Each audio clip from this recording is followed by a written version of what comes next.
Hello everyone. Back when I was a senior in high school, I attempted to learn a new hobby that my mom very quickly put a stop to. And that was balloon twisting. So that was basically like blowing up these balloons and making animals and other shapes out of them. At the time, I was very intrigued by how people did it. It looked like a really cool skill, and I wanted to figure out how to do it for myself. So I bought a book that included like a balloon pump because these things are so hard to blow up by the mouth. Oh my gosh. And it also had some balloons.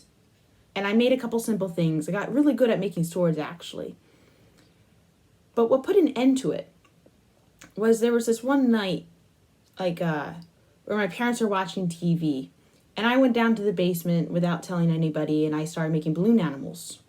But what they don't tell you, or what I didn't realize at the time with balloon animals, is that when this thing is like blown up, and then you try to manipulate it, it makes the most horrible squeaking sound, like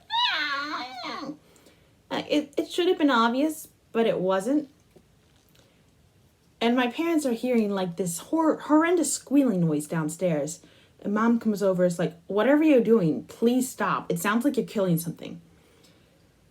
And, well, I didn't find the noise all that pleasant either, so I was like, yeah, okay. I'm not going to do it right now. I didn't really pursue it that much more. But I still have a bunch of balloons, like a lot. And since you're watching this channel, you probably know that I'm going to attempt to knit them. So I actually took the liberty of tying up a bunch of balloons, and I feel pretty optimistic about this, actually. However, I'm also curious about another thing. So if you look at the balloons, you can see it's like long, skinny, like a knitting needle could fit inside.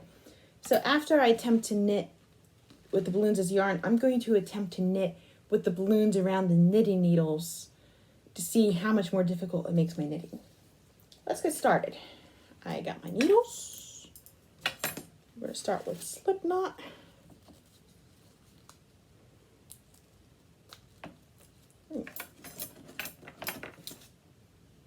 Okay, I think we're just going to go for the easy cast on. Oh, very elasticy. Well, yeah, it's a balloon, no duh. But like it's really sticking to the needle. Wow.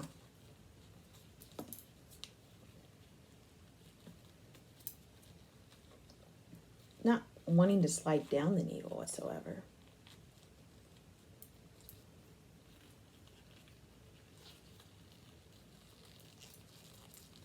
It's 4, 5. I'm kind of hoping I don't pierce the balloons. That would be a shame. 6. Yeah, it's not wanting to slide down the needle. Wow.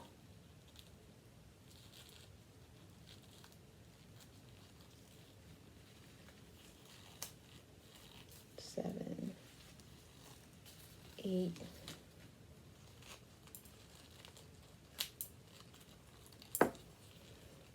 9,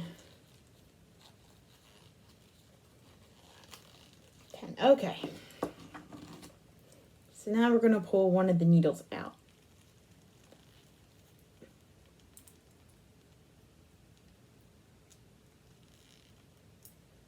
It's really gripping on this really fast. Wow. Okay. It's funny how like some air is still caught in the balloons when I tied it together. That was not intentional. Right. Yeah. It's like, will it go through the hole without like piercing the balloon? I have to like pull it out. Okay.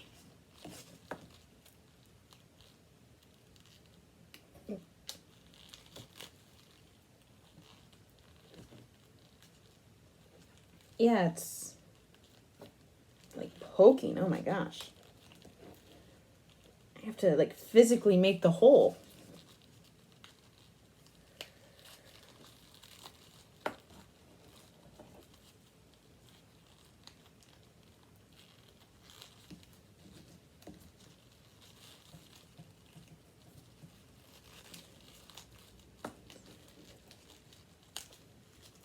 It's not wanting to slide down the needle whatsoever.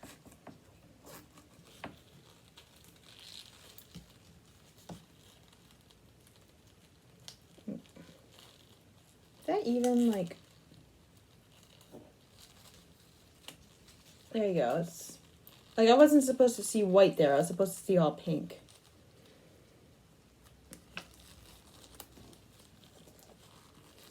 This might have been easier if I used like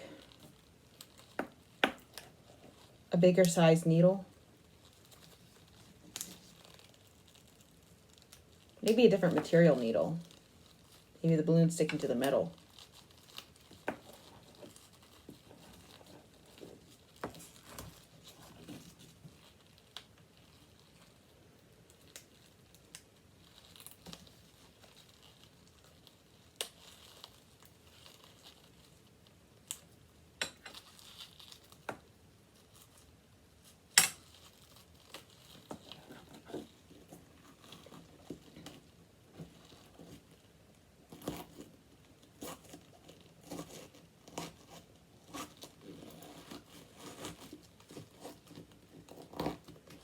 This is a different unpleasant sound. It's not the squealing, it's more like, no. I did not imitate that correctly, but you're hearing like the real like creaky bone type of thing. Right? There you go. It feels amazing though. Well, the tightness does not feel amazing, but the actual balloons themselves, it with like the air caught into the knitting, that's pretty cool.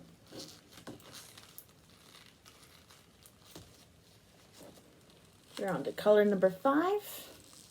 I think I have like 8 different colors tied into this, or yeah. I want to get at least like one colorway through. We'll see how successful I am. All right. So it's knittable. You can see. Let's see if it's any easier to purl it.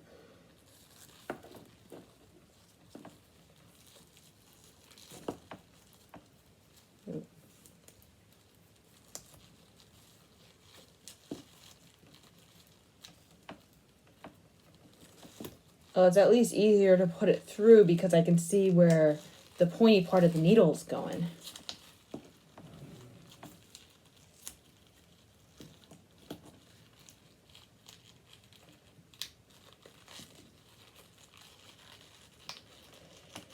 There.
All right, it's row number 2.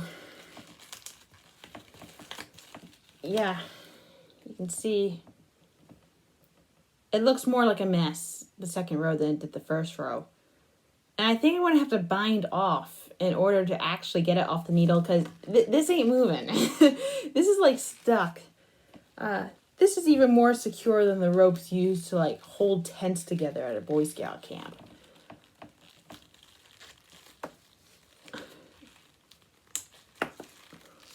Let's see how successful the bind off is. I got like 2 colors left. I think I might just barely touch the second one by the time I get through. We will see.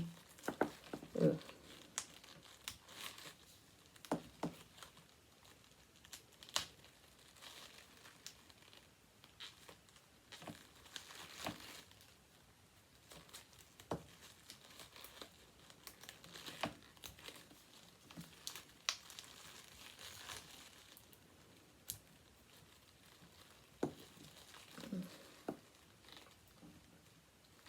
Honestly, the bind off looks like the coolest part here.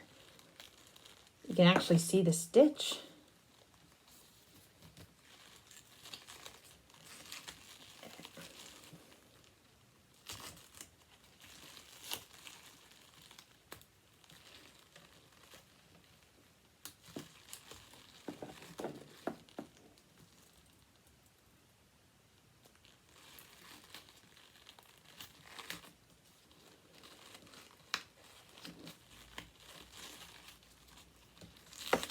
Ooh.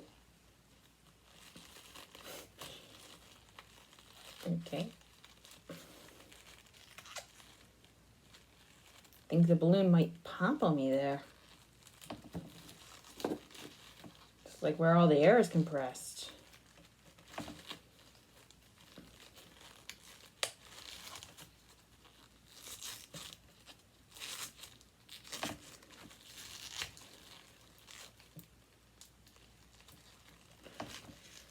Ah.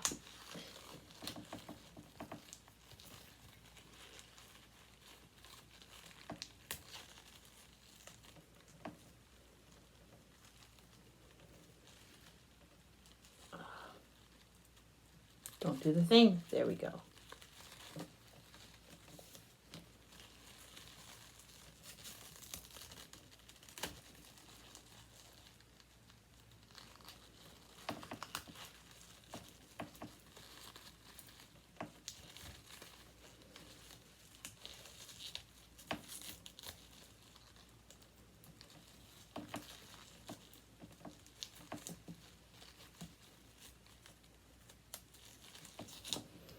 All right.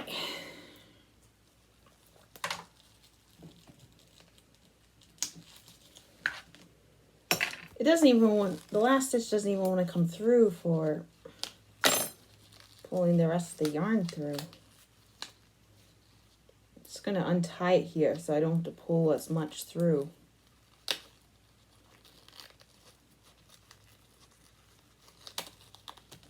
There you go. Hello. And that's the final product. Does it look like a mess? Yes. Does it feel cool? Yeah. Was it worth the effort putting into making this? No, not at all. Although I am a bit of a masochist, so I'm actually curious as to what's going to happen if I put a balloon pump in this part. I know it will only affect the blue balloon because, I mean, I tied a knot right there and it's not going to fill up the pink balloon. I still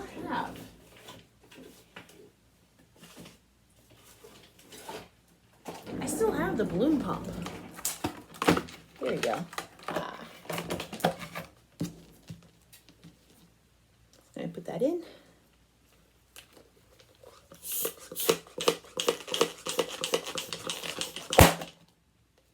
And it popped on me.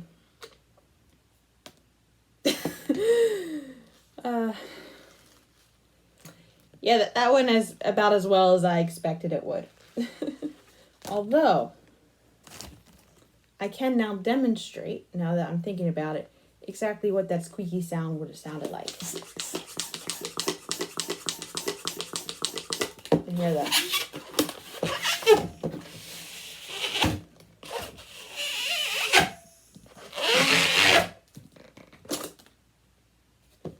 It would have been a lot of sounding like that. Although now it's probably easier to do this.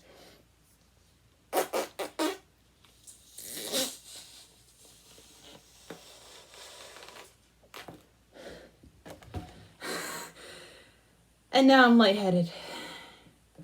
You could just go like, ooh.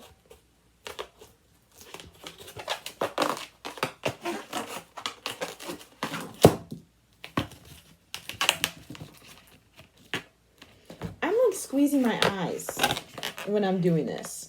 I think I'm expecting this to pop, honestly. Although doing it by a set of knitting needles is probably not the best idea.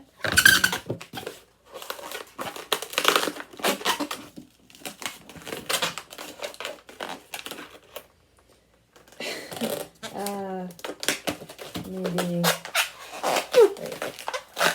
there's something like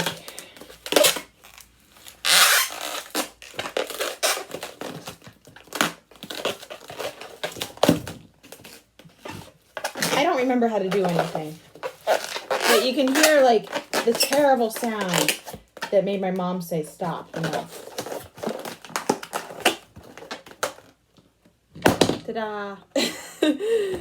Okay. Back to the serious part. As serious as a video about knitting balloons can be. Okay.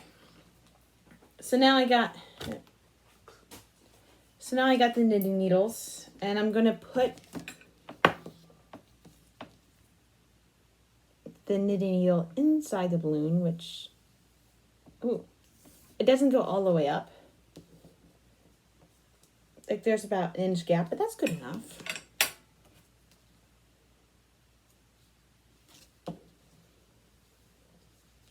And we're going to see if this is any more successful.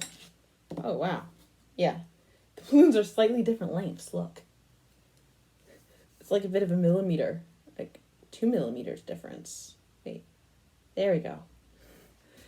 Forgot where the camera was for a moment there. Okay. We're going to cast on 10 stitches. That's like the number I always go for.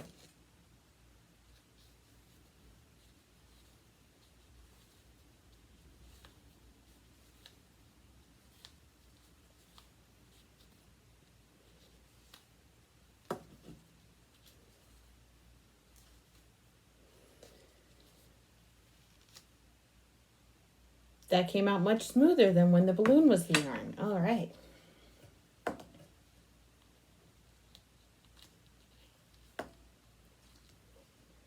I guess the question is, how soon before the needle pops out? Ooh, that's a bit loose. Oh, it just tried to split the yarn there. Oh, and it's about to split the balloon. Oh, wow. Can this go down? Thank you. Okay. It's kind of like this balancing act. I don't want to split the balloon, but I also don't want like an extra centimeter of work to like force the yarn to go through. Ooh.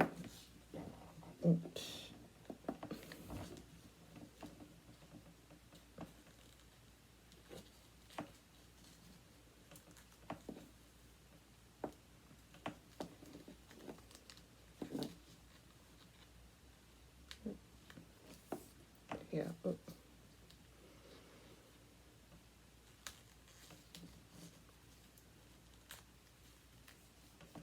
Oh.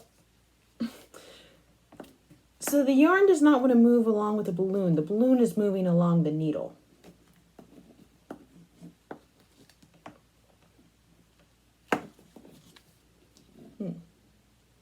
Force that back in.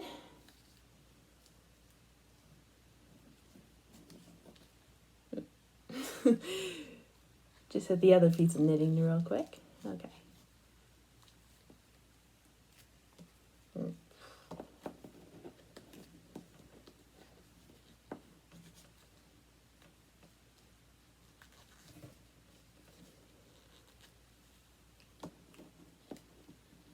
It's mostly the left-handed needle that's like causing a problem here.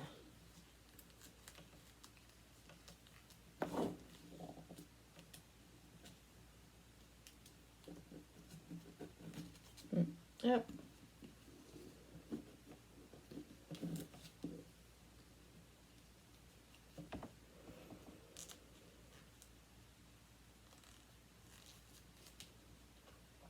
I already know that knitting with the balloons by themselves without the needles inside would be much more of a nightmare than it is right now.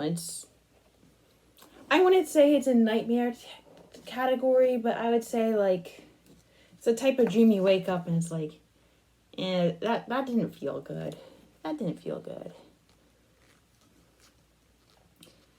Back in like, I want to say sophomore year of college, I had a teacher who described 9 of the 10 books that we read as edgy. Well, actually, he described 8 of the 10 books that we read as edgy. And then the 9th one he described as having edges. Let me tell you, after several months of hearing nothing but edgy being referred to these books, I had an edgy dream. It was not fun. It was very passive aggressive type of dream and like very sus.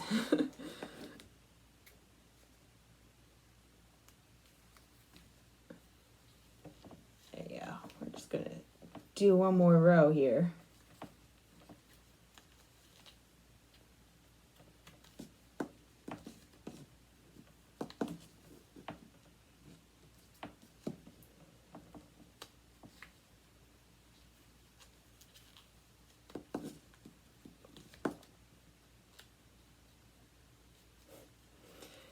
Imagine trying to give little kids knitting needles and then in order to make them more safe, you just put balloons around them. And it's like, here, this is so you don't poke your eye out, kid. Only to realize that it's probably not as safe as you would expect it to be because like little kids choke on balloons if they pop. Yeah, it's probably a good thing we don't do that. Plastic knitting needles exist. Plastic knitting needles are also relatively good. Provided they're not too old. And then they snap on you.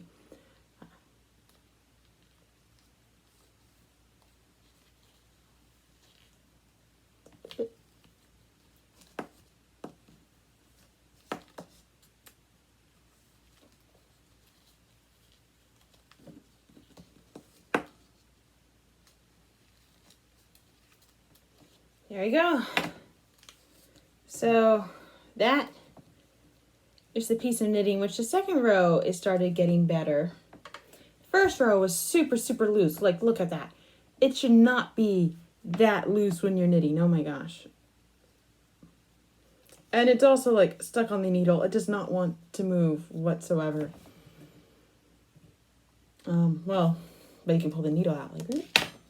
And then you just have that.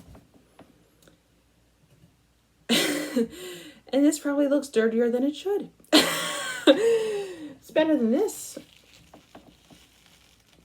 Though, which this is Incoherent Tangled Mess, and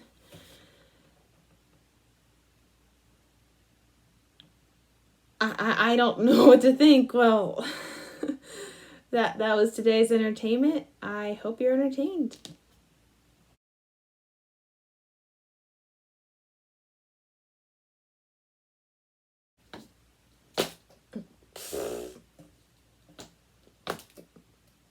So much for using these as guitar strings too.